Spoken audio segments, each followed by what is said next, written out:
Welcome back to my channel. Today we have a little mini review of the Anastasia Beverly Hills Rivera palette, plus a tutorial on how to get this look.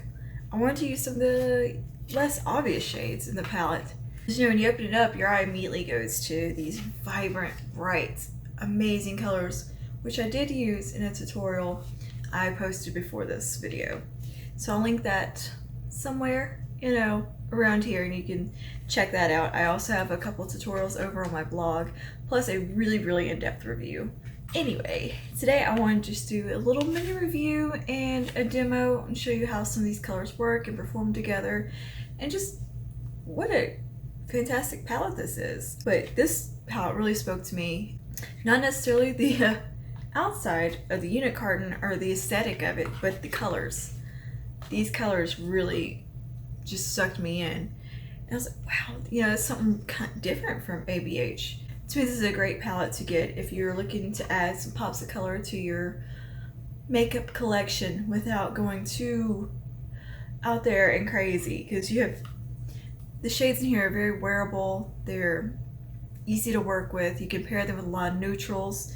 If you have Modern Renaissance or Sultry palette, Soft Glam, you can pair this palette with any of those neutral palettes and throw in one of these vibrant tones for just a pop of color. Overall, it's a wonderful palette. It's fun to play with. It can really spark your creativity, especially if you're new to color, or you're more into natural makeup but you want to kind of experiment and play. I think Rivera is a good palette to really get in there and play with. The shades are very nuanced, they're unique, they're not something you see every day. There's interesting shifts and flashes within each metallic. The mattes are just on another level of beautifully performing. When I first saw the outside of the palette, I was like, I don't like nautical themed stuff at all. Like, ugh. Like, I hate that. It makes me think of late 80s, early 90s yuppie American Psycho on the weekend, go into the Hamptons or to Cape Cod and going around on their little boat with their boat shoes. I think of like a really dated yuppies thing, and it just it wasn't something I was feeling when I saw this, because this being canvas is supposed to mimic sails, like on a sailboat, because it is obviously nautical themed with the stripes. They're navy blue and white, and then you have the gold fonts, which I'll talk about that in a second. But it didn't occur to me until later that it's supposed to be like sails on a sailboat. My first thought was boat shoes. I thought of some boat shoes my aunt used to wear because she lived on the beach and her house was kind of nautical themed, and she wore a lot of like nautical outfits. I just was not feeling the outside of this. I was like, oh, there's no way that palette's gonna be cool. Like, I don't. But yeah, I will say I appreciate the gold font. I like the font choice. I like the foil. It gives it I see what they're going for. It was a very luxurious Mediterranean, was it Gold Coast, just luxury cruise vacation to Greece and Santorini. Like, I see where they were going with this palette, but just from my personal memories and stuff, I think of early 90s yuppies in the Gulf of Mississippi. But anyway, on the inside now, that's where the surprise is these colors. These are not the colors that I would have pictured seeing the outside of that palette. This is a fantastic, almost rainbow palette. You kind of dip your toe into the rainbow with this guy without going full on just, Roy G. Biv. This is a palette to get creative with and play. And I thought it was very unexpected from Anastasia Beverly Hills. They tend to do very neutral, kind of tame palettes, aside from Subculture. Subculture really was out there. And of course the launch of the Alyssa Edwards palette, which I think this was just like a teaser for that one, because that palette is on another level of amazing. But anyways, this palette though I feel like is a great way to dip your toe into some color. If you just want something for summer, like this is the perfect summer palette. Dance around some color, add some pops in there, here and there. This is a great palette to pair with any of your other APH palettes, like especially I think with Soft Glam and Modern Renaissance. You could do some really fun, beautiful looks with just a pop of any of these colors around a neutral base. I've created quite a few well-rounded looks using just this palette, but I'm not one to shy away from color. But today I just wanted to do something kind of neutral and, well, not really neutral, but with a pop of color. Yeah. How many times am I gonna say pop of color? I just want to do something a little different, have just this pink flash in there amid the bronze and the warm tones. Just to show you the versatility of this palette, that you don't have to do crazy bright looks. You can do something very wearable and nice for every day. So, you know, just something that's pretty for summer. Like, you could wear this to a nice formal event. You could wear this just casual fun day, you know, date night, whatever. Anyway, let's talk about some of these shades. First up, you have in here is Estate. Estate is a matte, soft, pastel peachy pink. I don't see too much pink in here. I see more just peach, personally. It can work as a great transition shade if you're fair like me, and I demonstrate that in the demo. But if you have a deeper skin tone, I think this would make a nice base shade. It's versatile. You could probably do a lot with it. It's surprisingly pigmented, despite looking very meh in the palette. It's got a little punch to it, and a little bit of vibrancy. In the row is Cabana, which is this really, really interesting matte pukey color. And it was one of the first colors I was kind of drawn to myself, because I am drawn to these ugly pukey shades. I was like, ooh, what is that? That color is weird. I like it. But Cabana is described as a matte muted birch mustard. But yeah, it's a very unique shade. It makes a fantastic transition shade, an all over shade. You could really do some fun, interesting looks with it, especially pairing it with Palm, the brown, or Yacht. Right, next is Coastline. Coastline is a matte pastel soft peach. It's really nice in the crease. It's a great transition as well. You know, it blends beautifully. Like, it is a super vibrant peach. It's not neon or like that, but it's just very pigmented, strong peach shade. It is beautiful as a transition, and in the crease, it pairs fantastically with all the shades in the palette. It just adds a beautiful warmth. So next you have Bahamas, which is a matte, bright, bold, candy hot pink. Bahamas is a pressed pigment. It blends beautifully on the eye. It is vibrant. It is everything you want from a hot pink eyeshadow. Let me show you here. Here she is, Bahamas. But it will stain your eyes really bad. Like, for 2 days. I've used this shade quite a few times in various looks, and I usually end up with a map of where I placed it for the next couple of days on my lids. It's just, that's the nature of the beast with pressed pigments. They tend to stain lids. I looked like I still had eyeshadow on for almost 2 days after using the pressed pigments in this palette, but that's not a big deal to me. You just pop some concealer on, you do another eyeshadow look, you move on with your day. It's not a deal breaker for me by any means. To have that vibrancy and beautiful shade, I don't care if it's gonna stain. Like, it's worth the trade-off to me because the shade is so beautiful. Anyway, next up is Monte Carlo, which is one of my favorite shades in this palette. I believe it is a cool mid-tone pink, which seems, you know, kind of dull compared to the other shades in the palette, and actually looks just peach, I think, on camera, or just like a soft pink, but it actually has a warmth to it that is beautiful, especially if you pair it with Palm or Coastline, Cabana, any of these shades that have some warmth in them, it will pull this beautiful, warm, almost sunset pink color. I used Monte Carlo today, in fact, into the crease a little bit. I'm really, it is one of my favorite matte shades in the palette because I think it is unique. I don't really have anything in that tone in my collection. It's fun, it's beautiful, it blends well, and I think it's a wearable hot, like, it's a wearable matte pink. Next up is Cans, which is a matte, bright violet purple pressed pigment. I mean, it is amazing. It is one of those true, oh my god. It's everything you want from a purple eyeshadow. Be warned again, it will stain just like the other pressed pigments will. You're gonna have purple splotch, well, it's more of a pink splotch.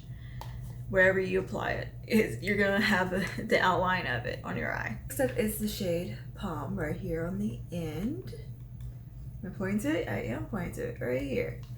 This is also a pressed pigment, which is odd. You don't usually see brown pressed pigments. You usually see, just bright colors. So I was like, huh, that's a pressed pigment? Okay. But this is one of the most unique browns I think I've ever come across as far as a matte brown. Like, it's something cool to it. Like, it's in the pan, it just looks like a plain old warm brown, right? But once you put it on the eye, it starts to pull almost a plummy purple undertone to it. It's very unique. But then if you pair it with Cabana or one of the warmer shades, it'll pull warm like you would expect. It's a very nuanced, unique shade, and I kind of love it. It's gonna be one of my favorite browns I've ever come across just because of that. But yeah, it's described as a matte chocolate brown pressed pigment. But dude, there's more to it than just a chocolate brown. Like, I don't know, it's kind of special. The next shade is Mediterranean, which is described as a metallic sky blue. To me, this is also a little more than just a metallic sky blue. This is a almost duochromatic, micro glittery, just beautiful, beautiful shade. It's something unique to this palette. I haven't quite come across a shade like this. Lavender shift and sparkle in there. There's just something really special. Just really, I wouldn't even call it sky blue. I don't know what I would call it. There's definitely a lilac lavenderness to it. It's more than just blue. The next is Inheritance, which is just a metallic true gold. To me, it's the least exciting shade in the palette, honestly. The white's more exciting. Like, it's just a bright gold. Like, I have this in about 110 palettes. Just a bright yellow gold. I mean, don't get me wrong, it's pretty, it's nice, it is so metallic. It's just kind of common, I'm gonna say. Next is Seaside, which has another really, really cool, unique shade. Something about it is very interesting. Seaside is described as a duochromatic silver with a subtle blue shift. And yeah, that's exactly what it is. It is duochromatic silver with a shift. And I would say there's a gold in it, a warmth, as well as the blue shift. It doesn't translate very well on camera and photos, but in person, there's just something very unique. It's a warm silver with a blue shift, like a very cool lilac-y blue shift. Next is Palermo, which is a metallic jewel pink. You can pull either warm or cool depending what you pair it with. It is beautiful, very metallic, very duochromatic, but not over the top duochromatic. It's very subtle. But yeah, it just depends what you pair it with. Like today, I've paired it with warmer tones, so it's pulling kind of warm. But in certain lights, there is that cool violet flash to it. Next is Seychelles, which is a metallic aquamarine. It is beautiful to work with. It has some unique shifts in there. There's a warmth to it. There's a slight golden shift within this color, which makes it stunning. It gives it something a little bit different.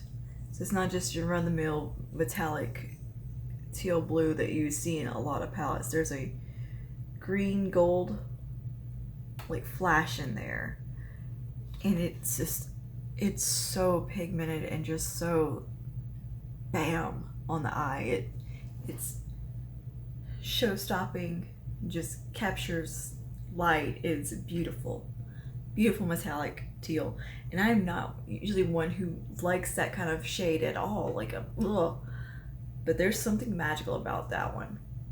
I actually used it, let's put it that way. It's something magical about it. Next is another weird one that I think is pretty unique, even though just in the pan it doesn't look that exciting. When you swatch it and use it on the eye, the complexity comes out. The shade is Yachts. What Yachts is, over here, right here. Just looks like a bronze, huh? Nah, this is a duochromatic mauve taupe with a violet shift, which is what I have on the inner part of my lids today, fading into the pink. It looks warm in this lighting in the direct sun, but in some lights it looks purplish. In some lights there's a violet shift in there. It's unique. It is a very complex shade. It's something totally unique to this palette, and not something I don't think it's not a shade that I can say that I've seen a whole lot. Like it's a bronze that almost shifts to what Palermo is. It's pretty cool. That's what I would say. You know what, Seaside, let's go back and talk about Seaside for a second. It's a warm silver that shifts to Mediterranean almost. Like, there's something very cohesive about this palette, even though it doesn't look cohesive on first glance. And lastly is the super pigmented matte white called Sails. It is probably the most pigmented white I've ever used. She gets the job done if you need a white. Yeah, as I was saying though, there's definitely a cohesiveness, a complexity, and there's something really special about this color story that is unexpected. And I feel like online when you look at pictures, you don't really see it. It's something you need to touch. It's a tactile color almost, like you need to see it in person and see these shifts and move them around in the light and get to know them, because they're really something and they're different. They're not your run-of-the-mill just jewel tone metallics that you think that you're getting. And of course the mattes are ABH quality, hands down. They blend like a dream.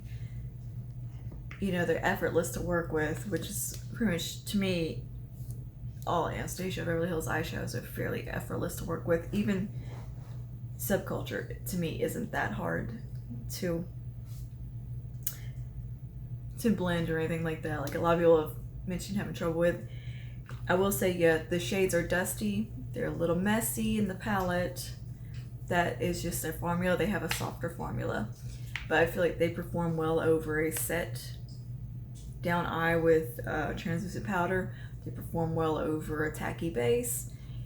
Either way, you're gonna get what you want out of this palette. You're gonna get color payoff, pigmentation, and ease of use.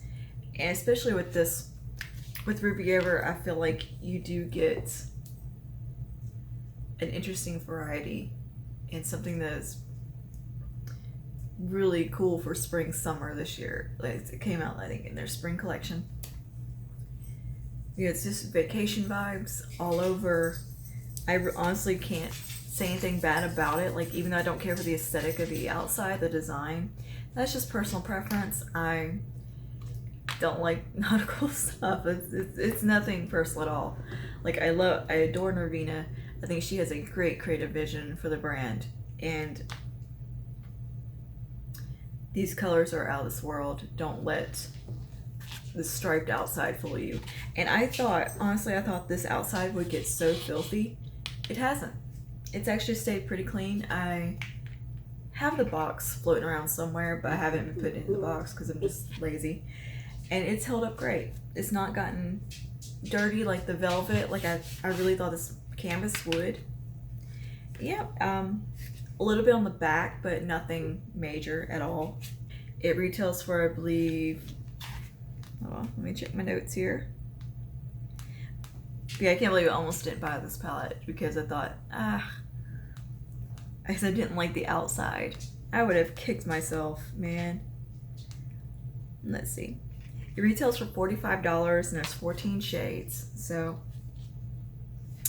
I don't think that's a bad deal at all, and especially for the quality. I've never been disappointed in a Anastasia Beverly Hills palette, and I don't think you guys will be disappointed in this one either. I'm going to take Sales, the matte white, first, and I'm just going to pat it underneath the brow bone.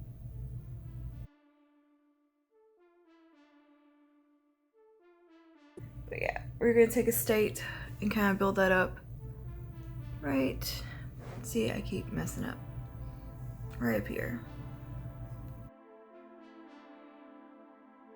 I'm going to take a state and just keep building it in the transition. Okay, I'm pulling this shade up pretty high. Okay, now taking a little bit more of a smaller, concentrated, fluffy brush. I think I'm going to take Cabana, which is that kind of mustardy, pukey brown. And I'm going to bring it closer to the crease. Just bear with me, this is going to get kind of weird. I'm going to take it right in here. Oh, that actually pairs beautifully with the state.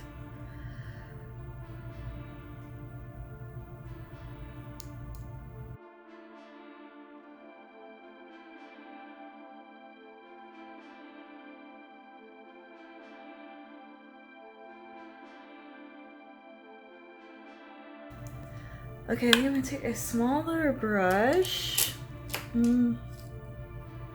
Use my trusty Morphe M562. You think I'd memorize that by now? Have I? No. I think I'm gonna take a little bit of Monte Carlo, which is that pressed pigment that's like a warm peachy pink. It's this color. I'm gonna bring it closer to the crease. See, this is when, okay, things are gonna get weird now because we're gonna mix some odd shades here. But I feel like they're gonna flow together nicely.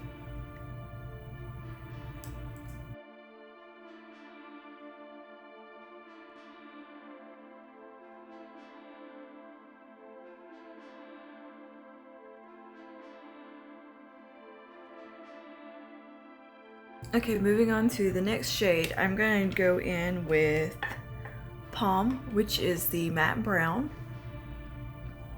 I'm going to take it a little more focused and concentrated right here.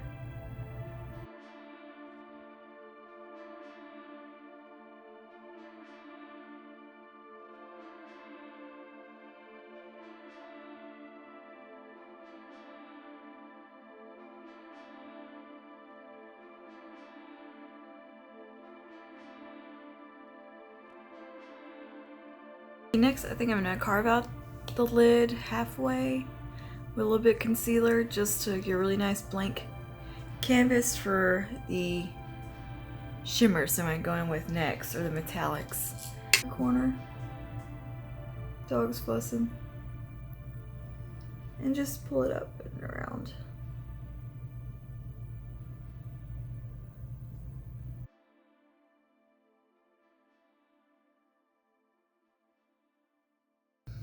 Okay, so I'm gonna start the center here. This is a packer brush, short shader brush, whatever you want to call it. This is dense short brush. It's good for packing on shadow.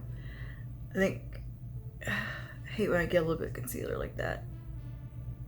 We're gonna fix that in a minute and go back in with the brown. What I'm gonna do right now is I'm gonna take Palermo. The light was reflecting on it, which is the metallic pink. We're gonna take that on this brush. Isn't that pretty? I really like, this is a nice tone of pink. I don't always love pink eyeshadows, but this one I really like because it has a warm in it. It kind of goes from a warm gold shift to a violet shift, and it's very pretty. It's a very nuanced shade, as most of the shades in this palette are. I'm going to take that and kind of blend it into that brown on the outer corner, or the outer V, and just bring it across halfway, or a little over halfway at this point. Finger and just kind of pack it on just a little bit, just to really get that pigmentation. That does help with these shades, is to go on the finger or a wet brush. I just didn't feel like using a wet brush. So next we're gonna clean that pink off of that same brush, just for the sake of not dirtying up every brush I own. And we're gonna go in with Yacht. Like I don't have a million brushes. Yacht is a taupe with like a cool like violet flash in it. It's a very interesting color. And take it on the inner parts and pull it across to blend into the pink.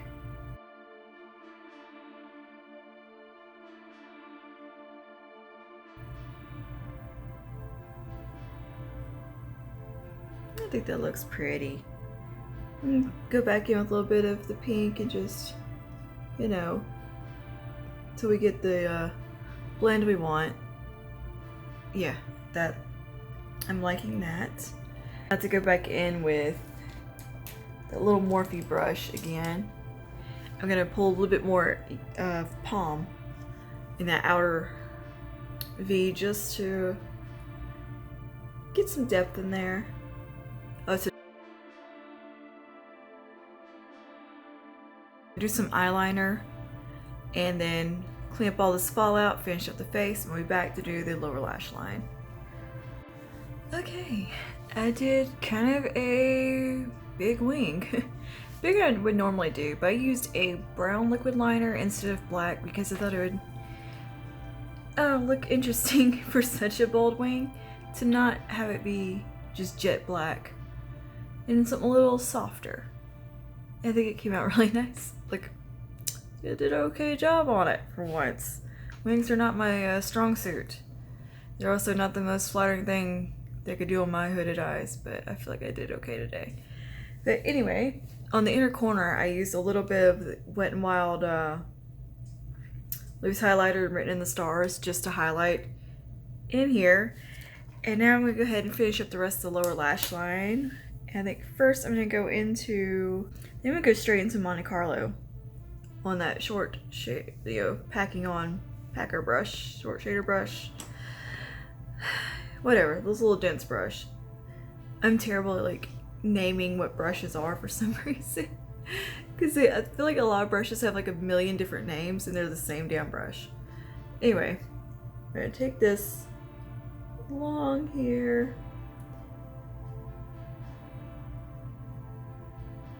Pulling it all the way across, leaving the very inner corner blank. Get a smaller smudge brush, just like this. I'm going to take palm, just on the end here, and go right into the lash line, lower lash line.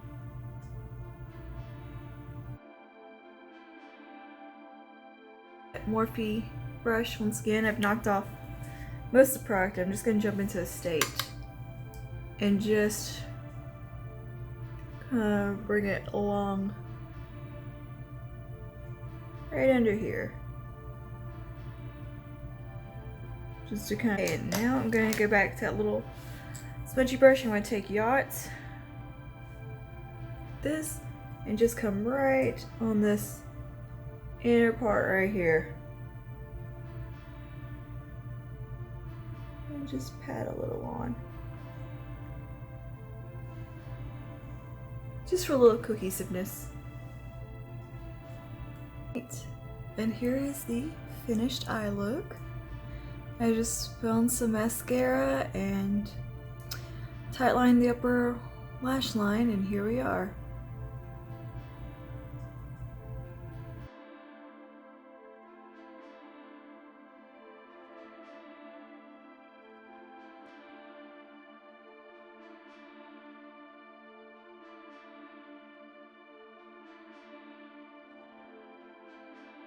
And here is the finished look all put together.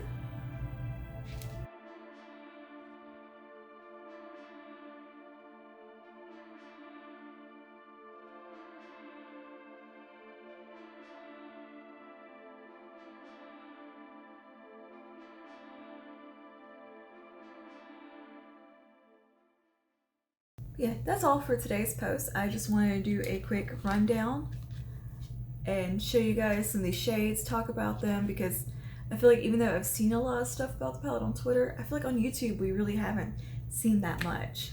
And I wanted to visit it and really give this palette its moment, because I feel like it just kind of got brushed over. I don't know. I feel like it needed a little more love than it got. So I wanted to do a couple of tutorials, which, yeah, I have one I just posted on here, this one, which is in this post, or in this video, quick sped up video. You can go over to my blog and see a ton of looks, or on my Instagram, tons of looks using this palette and the versatility.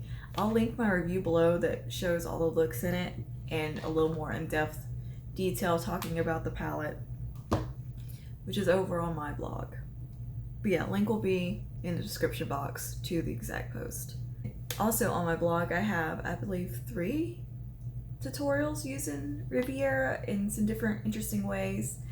So yeah, if you like reviews, and if you liked, this is my first eyeshadow palette review in video. I'm kind of still getting the hang of that, like trying to stumble on my words because it's a little trickier than typing them out. When I type a review, I can sit down, I can really concentrate on it and focus what I'm, want to say. So yeah, this may be a little jumpy and all over the place. But anyways, I hope you guys enjoyed this video and like seeing how I got this kind of softer look with the Rivera palette.